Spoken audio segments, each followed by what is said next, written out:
Ano ang tawag sa DMW? Sino nakakaalam?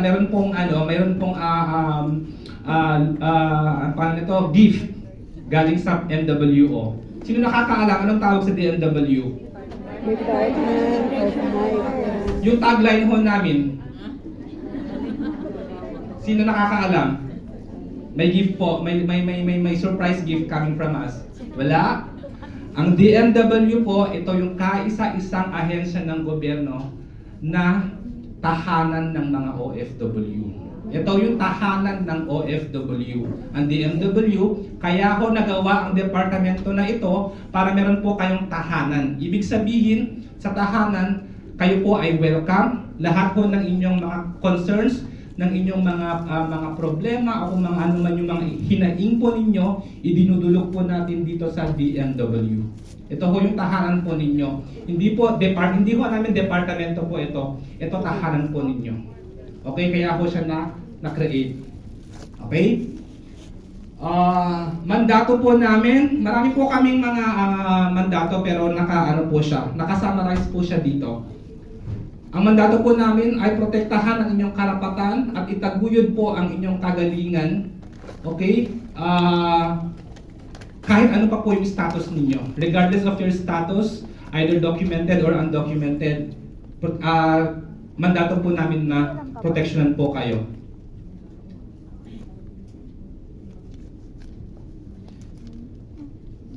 Going to my topics, meron po akong 5 topics. Isa-isahin po natin lahat ng mga yan. Sige. Unang-una, ano ang tungkulin ng Migrant Workers Office? Gaya po ng nabanggit ko kanina, yung Migrant Workers Office, ito po yung pumalit sa POLO. Narinig niyo na po ba yung POLO? Yes. Yung Philippine Overseas Labor Office. Ito na ngayon po siya, Migrant Workers Office. So wala na pong POLO, instead MWO na.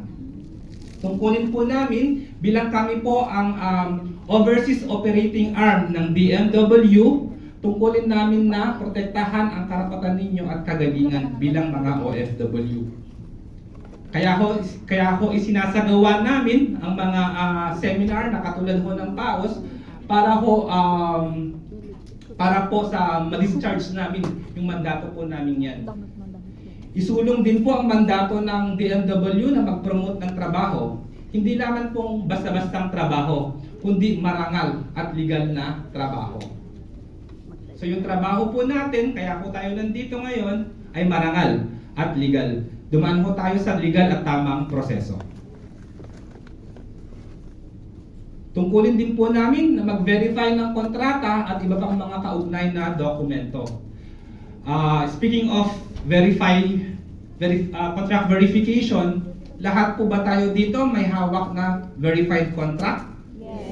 Ibig sabihin, yung kontrata ho na standard employment contract na may pirma ang labor officer. Dun sa baba niya o sa taas niya, may verified.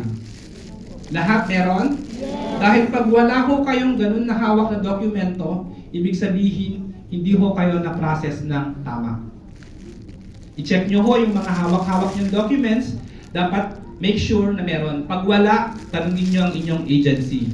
Wala hong ibang document kaming ano yun? Okay, sige. Pupunta ko tayo mamaya dyan sa concern na yan. Make sure lang po na meron po kayong hawak-hawak na verified document or a verified employment contract. Yung standard employment contract. Wala po tayong ibang kinikilalang kontrata kung hindi yung verified standard employment contract na dumaan po sa MWO at Philippine Embassy. Tungkulin po namin na mag-monitor ng inyong mga sitwasyon dito sa Singapore. At of course, lahat po ng kaganapan, kailangan po namin i-report po sa DMW sa home office sa Pilipinas. Meron din po tayong tinatawag na Migrant Workers Resource Center o yung shelter, halfway shelter para sa mga distressed OFWs. Yun po ay under sa supervision po ng Migrant Workers Office at ng Philippine Embassy. So, I hope wala ho sa inyo later on ang ma-admit sa shelter na ito. Bakit? Kasi pag nandun ho kayo sa shelter, ibig sabihin may problema po kayo. May concern po kayo, may pinagdadaanan po kayo dito. at kailangan ho namin kayong kupkupin. Of course, lahat ho ng agency ninyo may mga shelter din yan. At dapat sa shelter na yun, pag kayo ay na-admit, wala kayong babayaran. Pati pangkain ha, pati pangkain. Meron pa pala, ayan. Tungkulin din namin ang mag-issue ng OEC. So lahat kayo dito, nakaalis kayo ng Pilipinas na may OEC. Kasi pag hindi, offloaded kayo, tama ba? Hindi kayo pinasakay ng mga taga Bureau of Immigration. So lahat kayo dito, dahil nakarating kayo dito, may OEC kayo. Tungkulin din namin, mandato po namin na i-promote ang OWA membership. Biglang ang OWA ay isang attached agency po ng DMW. Alam kong kilala nyo na ang OWA, pero kasama ho yun sa tungkulin namin na sabihin ho sa inyo, na ipaalala sa inyo na dapat every 2 years nagre-renew kayo ng inyong OWA membership at may valid OWA membership po kayo habang kayo ay nagtatrabaho abroad. Second topic, mga karapatan ng isang kasambahay. May mga iba't ibang mga legal basis po tayo o mga pinanggalingan ho ng mga karapatan na ito. Unang-una, bakit nandito pa yung BOEA? Anyway, ito ho yung DMW Rules and Regulations na promulgate noong 2023. Pangalawa po yung Employment of Foreign Manpower Act ng Singapore. So ibig sabihin, batas galing sa Pilipinas at batas ng Singapore. Ito ho yung legal basis ng inyong mga karapatan. Dito ho nakasaad yung tuntunin at kondisyon ng inyong pagtatrabaho, nagkatakda ng mga minimum wage. At ito rin po ang naging basis ho natin kung bakit tayo merong standard employment contract. Una, karapatan ho sa buwan ng sweldo. Ang buwan ng sweldo ay kailangan naaayon sa minimum wage na itinakda ng DMW. Okay? Ngayon, sa amin dito sa Singapore, hindi na ho natin inaalaw na may isa pang may isang Filipino domestic worker na tumatanggap ng buwan ng sweldo na bababa sa 600 Sing dollar.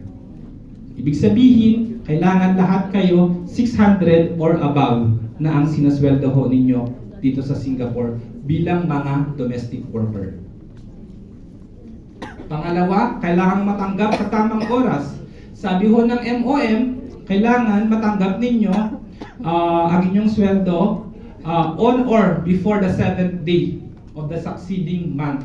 Ibig sabihin, yung sweldo nyo ho ng August, kailangan matanggap po ninyo ng before September 7, on or before September 7. Ganon din ho sa susunod na buwan, on or before the 7th day.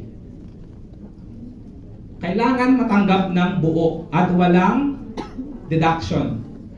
Okay?